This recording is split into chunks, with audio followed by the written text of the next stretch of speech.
and welcome to In the Kitchen with Mary Mac. Today we're going to do another episode in our fabulous series of saving money by doing something. So today is, I hope you think my series is fabulous. Today we're going to save money by making our own yogurt. Okay? If you like yogurt, I really enjoy yogurt.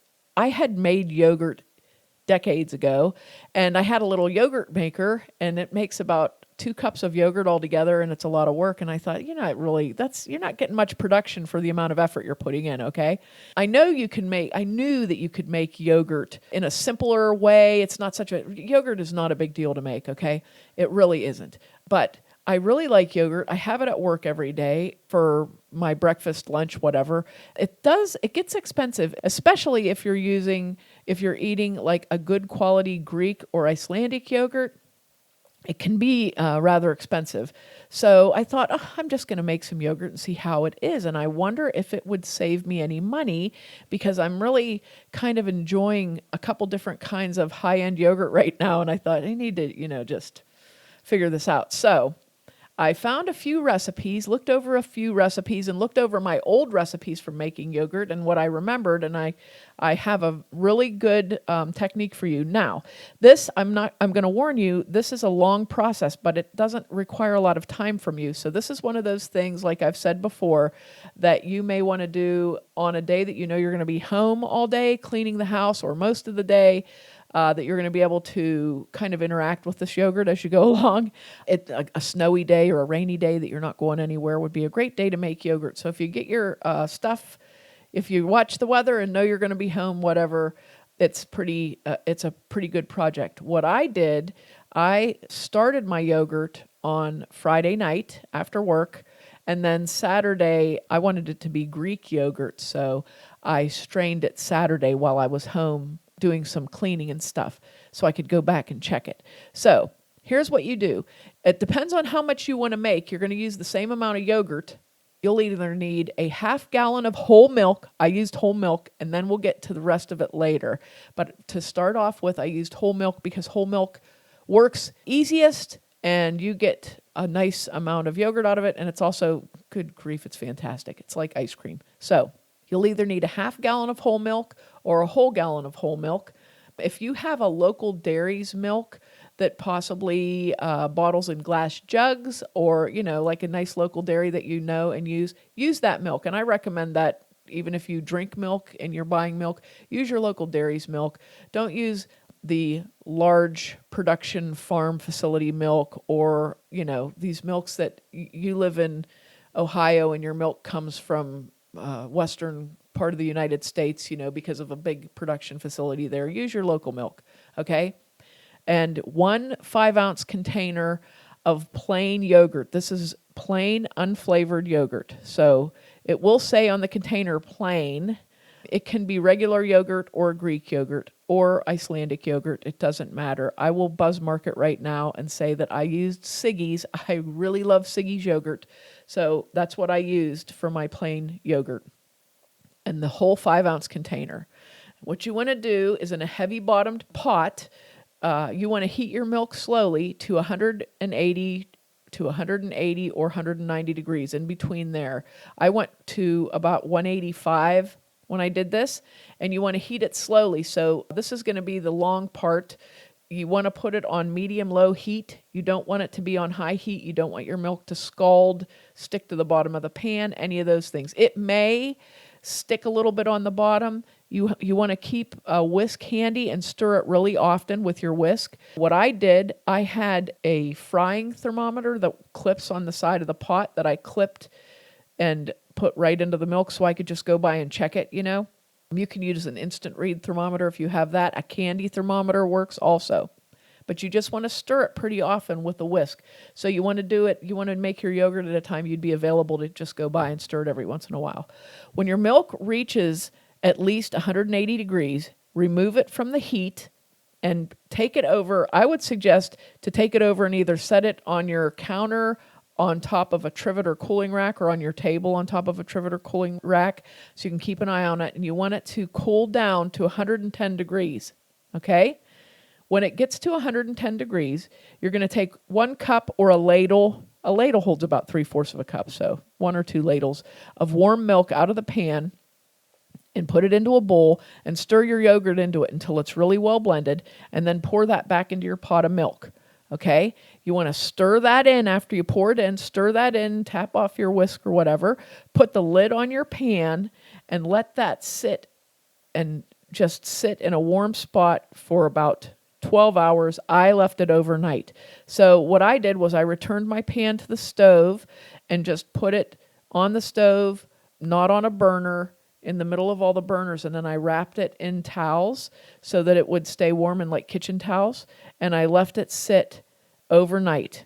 Okay, don't leave it sit on a burner. People have said put it in a crock pot. You don't have to put it in a crock pot. You don't have to go to that trouble, because believe me, if your house is like 68 or 70 degrees, it's warm enough for your yogurt to work. After 12 hours, if you're not going to make this into Greek yogurt, after 12 hours, you want to take your towels off, take your lid off, give your yogurt a stir, and put it into another container. I prefer a glass container, so I used some quart canning jars, and put it in the containers and put it into your refrigerator. It's ready to eat after about 3 or 4 hours once it's nice and cold, and you can add fruit to that. You can put a little vanilla in that.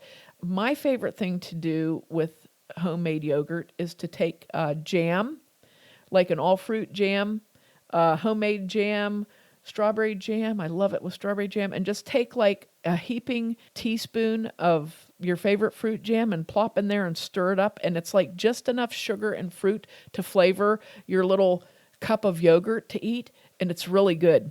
And a great thing is you know what's in it. Okay? You didn't put any thickeners in it, which is very common in commercial yogurt. If you look at the label of your commercial yogurt, especially your Greek yogurt, you're going to see that it has other things in it to thicken it. Now, we're going to take our yogurt we just made and make Greek yogurt the way Greek yogurt was intended to be made, okay? What Greek yogurt is it's just regular yogurt that has more liquid drained off of it, because your yogurt will drain some whey water off of itself. If you've probably seen, if you open a container of yogurt, there's some water in the top of it sometimes, and that's what that is. It's just separated out. So what you're going to do, it's the same kind of process that we did with our ricotta cheese recipe. I have this awesome jelly strainer. I recommend everybody get one if you're going to mess around doing these kind of things. It's awesome. It's a little 3-legged stand, and it has a mesh bag that goes up over it.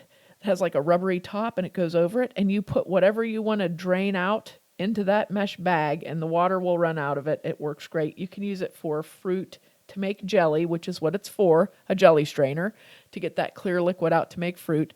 I've used it to make ricotta cheese. I've used it to make yogurt. I've used it to make a variety of other things. So it's a handy dandy tool. Or you can use cheesecloth and a strainer over top of a bowl. What you want to do is take your yogurt and put it into either the jelly bag with the stand or a strainer that has been lined with several layers of cheesecloth. Put your yogurt in there and just let it drain. I just put it on my table and let it sit there. Every once in a while, you want to walk past and take a little spoon and give it a bit of a stir to kind of break up any water that might be on top of the yogurt. I let it drip for about 3 hours. This removed half of the volume of my yogurt in liquid, okay? So when I was done, I did the half a gallon of whole milk recipe. I had a full quart of Greek yogurt and a full quart of the water that came off of it, which I saved. Don't throw that out, because we'll talk about that in a minute.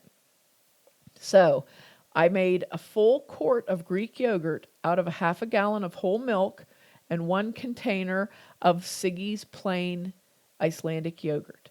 The total cost for that was the Siggy's yogurt. I didn't use my coupon because I was trying to be, on the level with this.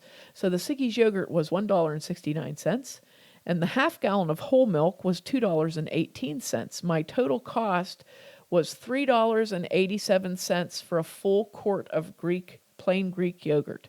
Now, the average price of a 5-ounce container of plain Greek or Icelandic yogurt, depending upon the quality of the yogurt that you get. As I said, the Siggy's runs about $1.69 for a 5-ounce container. Store brands you can sometimes get for $1 each. Some of them are around $1, $15, $1.25. The average price I found for a 5-ounce container is $1.10. So I really did save some money on making that yogurt because that would be equivalent, a quart of the yogurt that I made, the quart jar, would be 32 ounces. And that would be equivalent to about 6 containers of yogurt. So that would be about $6.60. So my total cost was $3.87. So I saved well over $2. I saved well over $2. That's like getting 1 or 2 free yogurts. I do admit, though, it was a lot of work. Basically, well, it wasn't a lot of work. Let me say this. It was a lot of time.